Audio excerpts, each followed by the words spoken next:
میرے آقا نے فرمایا قیامت کا دن آئے گا، بندہ مومن آئے گا، اللہ تعالیٰ قرآن پڑھنے والوں کو فرمائے گا اے قرآن پڑھنے والے وقرأ القرآن، قرآن پڑھتا جا ورتقی، اور جنت کی سیڑھیاں آج یہاں ہوتا ہے جی میرا گریڈ بڑھ جائے، میرا گریڈ بڑھ جائے، اور اگر 20ویں سے 21ویں میں جائے پورے ملک میں شہرت ہوتی ہے، فلاں آدمی جی اخبار میں خبر لگتی ہے 21ویں گریڈ میں چلا گیا، دعوتیں ہوتی ہیں، خوشیاں منائی جاتی ہیں۔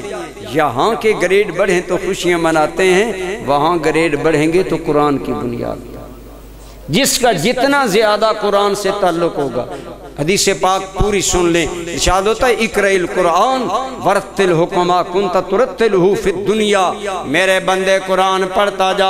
ایسے ایسے ترتیل کے ساتھ، سکون و محبت کے ساتھ، جس محبت کے ساتھ دنیا میں سے میرا کلام سمجھ کر پڑھتا تھا، اپنے محبوب رب کا کلام سمجھ کر پڑھتا تھا، اپنے محبوب مصطفیٰ کی زبان سمجھ کر پڑھتا تھا، اور قواعد تجوید و قرات میں پڑھتا تھا۔ آج پڑھتا جا جنت کی سیڑھیاں،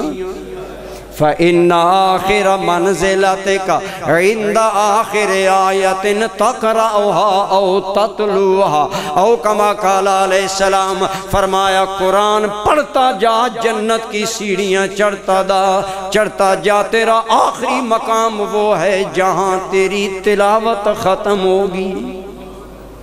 اب آپ غریباں میں جھانک کر سوچیں ہماری تلاوت کہاں ختم ہوگی؟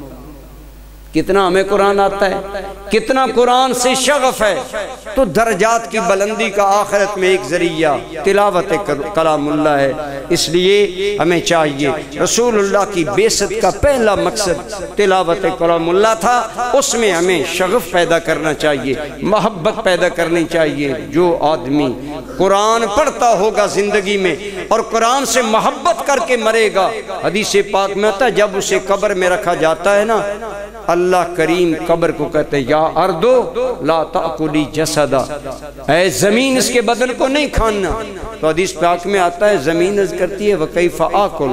وَأَنَا أَعْلَمُ فِي صَدْرِهِ كَلَامُكَ، اے میرے مالک میں اس کے بدن کو کیسے کھا سکتی ہوں جس کے بدن میں تیرا کلام موجود ہے۔ یہ ہے حافظ قرآن، عالم قرآن کی شان قبر میں، کہ مٹی بھی اسے گویا یوں سمجھ لیں سلام کرتی ہے، اے آنے والے قرآن کے عاشق، اے آنے والے قرآن کے قاری، گھبرا نہیں، اگر ماں کی گود سے جدا ہوا ہے تو تو میری گود میں آ گیا ہے، اور میں تیرے لیے سلامتی بن گئی ہوں، کیونکہ میں جانتی ہوں تیرے سینے میں میرے رب کا کلام ہے۔